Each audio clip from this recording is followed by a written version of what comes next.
The New England Patriots Bill Belichick is known as one of the greatest coaches in American sports history. Today we take a closer look at Bill Belichick, the person, his passion for lacrosse, and how he continues to give back to the game he loves.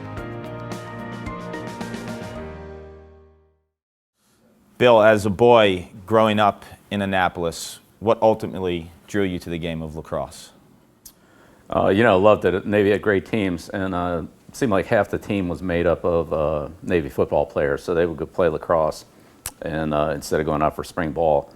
Those were back in the days when guys would come to the Naval Academy, had never heard of lacrosse, had never seen lacrosse, and by their sophomore year they were all Americans. Because there were so many football players on the team, I started following it, and Coach Bilderback had national championship after national championship throughout the 60s. Everyone always talks about Jimmy Lewis, the Navy attackman. How good was he? Pretty good, yeah, pretty good.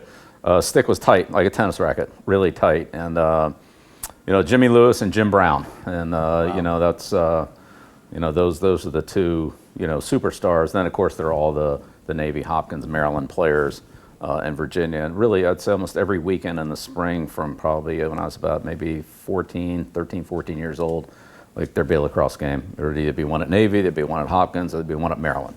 And so, we'd get to it either, climb the fence, or we had tickets to the Navy games, but climb the fence over in Homewood on the other side of the field there by University, where there used to be a chain link fence, or at Maryland up at Byrd Stadium, which you could usually get in there too. So ultimately you go up to Wesleyan, Connecticut. What was your college lacrosse experience like? Well, it was great. Well, first of all, I went from Annapolis to Phillips Andover. So I played defense in Annapolis. When I got to Andover, I played attack, and then at Wesleyan, first year was defense, then kind of a year on attack and midfield, and I was a backup goalie. So, it was kind of fun. Got to do a lot of different things, and so it was a good experience. We weren't too good my first 2 years. My second 2 years, we had really good teams in the NESCAC, and it was a lot of good lacrosse up here in New England. It was a little different than what I was used to in Annapolis. A little more stick swinging, a little more chopping, but it's good. And of course, it's grown, and now it's really a big part of New England sports. Describe the impact the sport of lacrosse has had on your entire family. Pretty big, yeah, pretty big. It was. It's a little different than football. Lacrosse is a sport you like to practice. Yeah. I'm asked to look forward every day to going out on the practice field just to practice lacrosse. Whether it was doing fast break drills, or it was doing one-on-ones, whether it was playing, scrimmaging. Football is more of a grinded out kind of sport, and sometimes practice isn't the most fun thing. But lacrosse, it always was. So I always look forward to lacrosse season, other than the conditioning runs. Yeah. You and me and both. so that was a great part of the game, because you felt like you were always playing. And then we were in Cleveland, but then moved from Cleveland to New England, then Long Island, and that was kind of the formative years for the kids growing up. And so they got a stick in their hand, and they had a stick in their hand in Cleveland, but it was a little less structured. And once we got to New England or New York, and then back to New England, they played, every spring, every summer camps, and Stephen, scholarship to Rutgers. Amanda had a good career at Wesleyan. Brian, they played since they're kids, so we always go out there and toss it around. I think I used to be the best one, now I'm the worst one. So I've seen that transition kind of run its course. You mentioned the three kids playing, and when I watch you coach, very little do I ever see nerves. When you watch Amanda coach, she's the head coach at Holy Cross. How's that experience like for you? Yeah, it's a lot tougher being a parent. It really is. You just, especially when they're a coach, because you live and die on every possession, on every play. When they're playing, it's only when they're directly involved that you're as involved. When they're coaching, you're really involved in everything. But it's fun. Really proud of her. Proud of all the kids, and particularly what they've done. In lacrosse and football. But for her, it gets the blood pressure up a little bit watch her coach, watching them play. The Bill Belichick Foundation, it provides coaching mentorship, financial assistance to individuals and organizations in both football and lacrosse. How did that all start? Well, those two sports have been great to our family, going back to my dad, who lived the American dream. His father worked in a steel mill. He played high school football. Got a scholarship to college, lived in the gym, worked his way through college, went on to coach, and was able to, through football, kind of have a career and, not be a, steel worker his whole life. And so that was a great opportunity for him.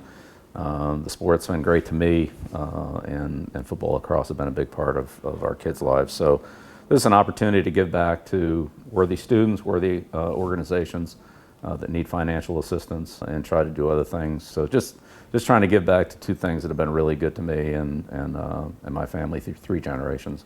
What are you most proud of in regards to the foundation? Well, I'd just say the individuals that we've been able to help, and that's been both teams and individual scholarships, primarily in the New England area, but we're national and international. Built a field in Uganda. Built a field in Uganda. Lacrosse field in Uganda. That was amazing. I saw the pictures. Yeah, Belichick Field. I know nobody's ever heard of me there, Who's but this that's guy? Well, what do you do? But even from coast to coast, we're involved with different organizations and worthy scholarship recipients. So we feel like we're giving it to the right people and that they've been very productive with it. When you go to a lacrosse game or you watch it on TV, what do you normally focus on? Now, I really like to watch the off-ball on the offensive end. There's so much going on in front of the crease. There's a lot of activity there. I love the face-offs, kind of the loose balls.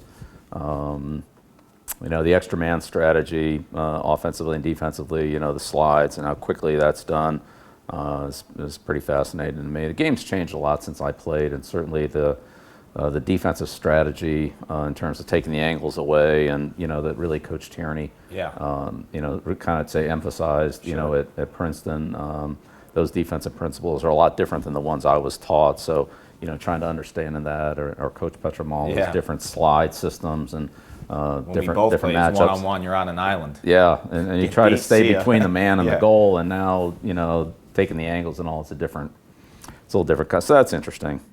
If you could change one thing about the sport of lacrosse in regards to how it's played on the field, what would it be? I would take out the substitution. Maybe take out a long stick or two. I think that back in the 70s there were a lot more 16, 14, 17, 15 games where it was up and down. There was no substitution. There were no long sticks. I'm not saying it's in a bad place now, but I enjoy the end-to-end action and middies being able to play both offense and defense, as opposed to specializing. And so, I think that part of it was fun. Does the sport need a shot clock? I don't know. That's a tough question. So it's going to bring in zone defense, more zone defenses and all that. It'll be interesting to see how that unfolds. But, I like the end-to-end action, and I like the midfielders, playing on both ends, not just one or the other. Lacrosse at its purest form. As a coach, and not even in the football sense, but you coached some youth lacrosse when your kids were growing up, and you're always watching other coaches. What do you think the most important aspect of a coach is when dealing with players? Well, I think the number one thing you have to be able to do is help the player. I think if you can help the player, then the player usually will be receptive and listen to you, whether that's on the field, off the field, work ethic, technique, whatever it is. I think if the athlete feels like you can actually help them, become better at whatever area it is you're emphasizing, then it's worthwhile. You feel good, and he gets something out of it. If you're not able to really help or assist the player for whatever the reason, then there's not much production. One day you will retire as a football coach. If the phone rang and someone wanted you to be a lacrosse coach, what would your response be? Yeah, it'd be tough. I don't know if I know enough about it. Oh, come on. Really. Yeah, you do. It's I think the game's kind of passed me up a little bit. I wouldn't be naive enough to think that I would be able to keep up with all that. I could be your volunteer coach. Maybe a bunch of other guys. Get my brother shagging the balls. Yeah, we could have a good time doing this. Yeah, I'll just call some timeouts.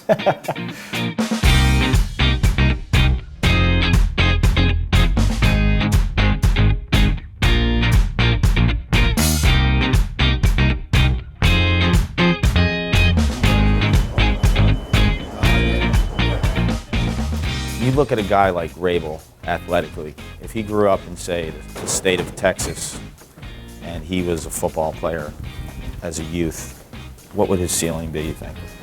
Yeah, well, I've told him this many times. Always looking for a strong safety, and he's got the size, the speed, the toughness. that every year I look in the draft and I don't see anybody that has the physical attributes that he would have to be a, And the a desire, safety. too. Yeah, well, absolutely. Everything Yeah, he absolutely. does, he's locked in. He's I do all a in. radio show with him every week, and Yeah. we become really good friends. But, you know, when Yeah. he was coming out of Hopkins, he's like, I want to give football a try. I'm like, Paul, you're the face of lacrosse. You are the biggest lacrosse player in the world. You can't play football. He's like, yeah, I guess you're right. How big do you think it is for lacrosse kids to play multiple sports? I think it's great. I wish there was more of it, period. But, you know, Yeah. these kids are in 7th grade and they're on travel teams and they got to pick a sport, and Yeah. it's tough. Someone grab my stick? No, we're good. We got one.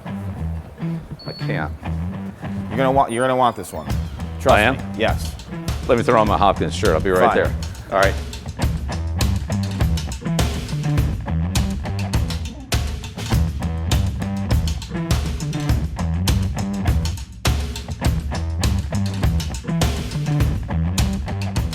So, I got this made for you.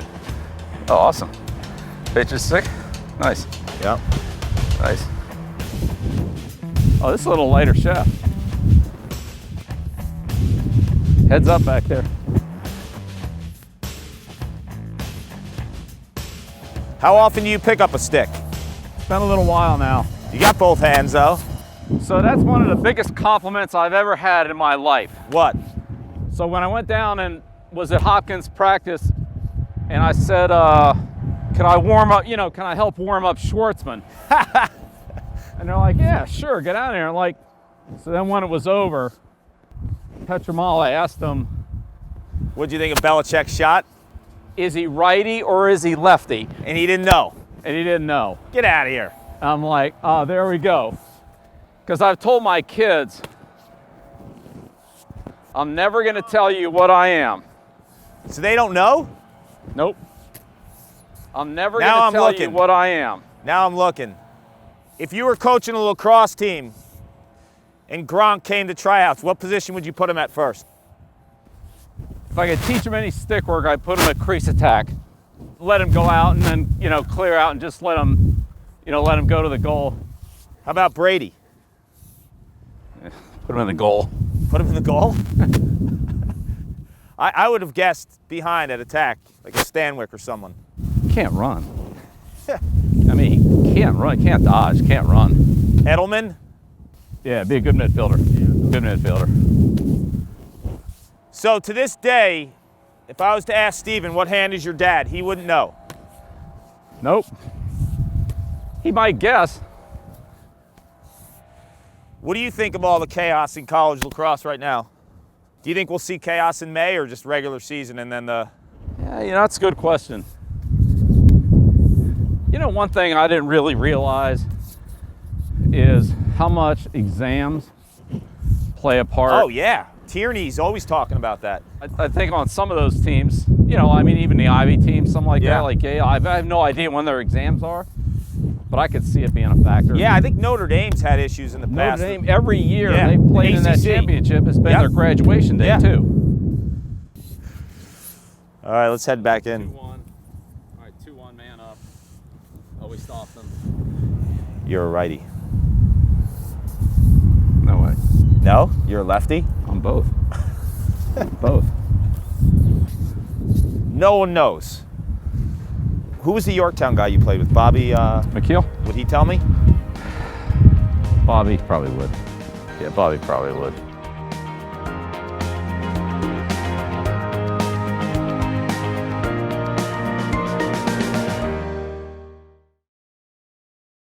"2014 was a magical run for Albany's Lyle Thompson. He won the Tewaaraton Trophy, broke the NCAA record for points in a single season, and was a human highlight reel. Being a coach is like being a parent. I mean, in my opinion, it's a grave responsibility.